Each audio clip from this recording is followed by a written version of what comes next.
আমাদের শাকিব খান এভাবেও কথা বলতে পারেন? ও মাই গড! এবার জাতীয় চলচ্চিত্র পুরস্কার নিয়ে মুখ খুলেছেন ঢাকায় সিনেমার মেগাস্টার খ্যাত শাকিব খান।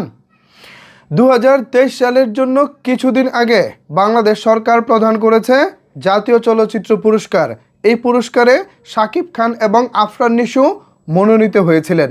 যথারীতি শাকিব খান মনোনীত হয়েছিলেন প্রিয়তমা সিনেমার জন্য এবং আফরান নিশো মনোনীত হয়েছিলেন সুড়ঙ্গ সিনেমার জন্য। আমাদের সবাইকে অবাক করে দিয়ে শাকিব খানকে হারিয়ে পুরস্কার জিতে নেয় আফরান নিশো।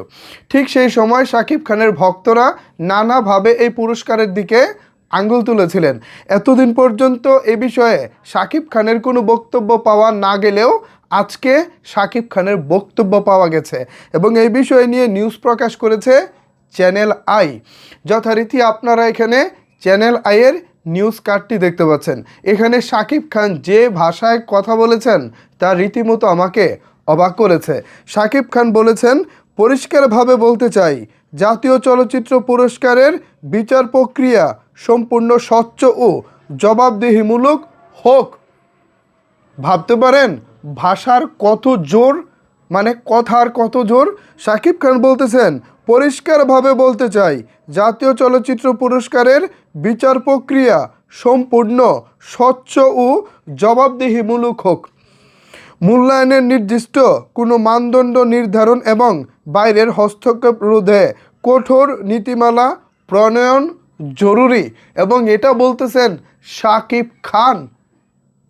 ভাবতে পারেন ভিউয়ার্স, এত চমৎকারভাবে, এত জোরালোভাবে এর আগে আমরা শাকিব খানকে কখনোই কথা বলতে দেখিনি।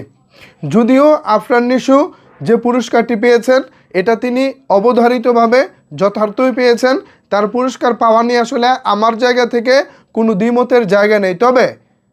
তবে যৌথভাবে শাকিব খানও এই পুরস্কারটা পেতে পারতেন, বিকজ প্রিয়তমা সিনেমায় শাকিব খান পুরো সিনেমা যেমনই হোক, লাস্টের দিকে বৃদ্ধ লোকে শাকিব খান যে অভিনয়টা করেছেন এটা ভাই মানে জাস্ট অনবদ্য ছিল, এক কথায় অনবদ্য।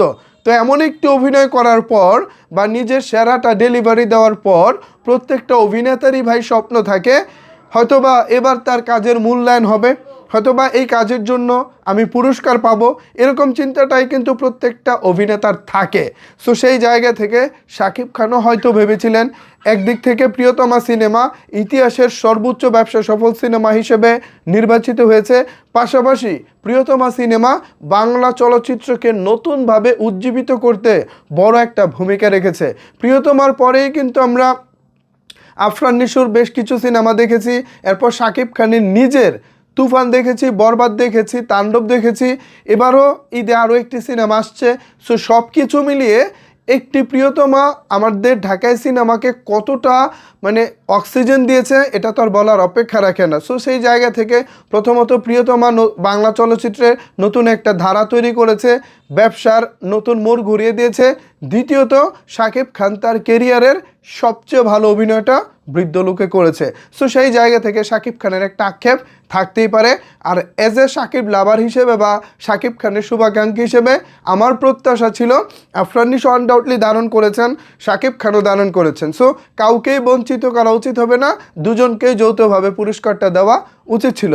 এখন কারা এই পুরস্কার নির্বাচন করেছেন, কারা এই প্রক্রিয়ার পিছনে কাজ করেছেন, মানে এই বিষয় নিয়ে যারা কাজ করেছেন তাদের আরও বিচক্ষণতার পরিচয় দেওয়া উচিত। এবং শাকিব খান যা বলেছেন তা তো আপনারা শুনেছেন। এখন এই বিষয়ে আপনাদের মতামত কি জানাতে পারেন নিচের কমেন্টস বক্সে। ধন্যবাদ সবাইকে এতক্ষণ আমার সাথে থাকার জন্য।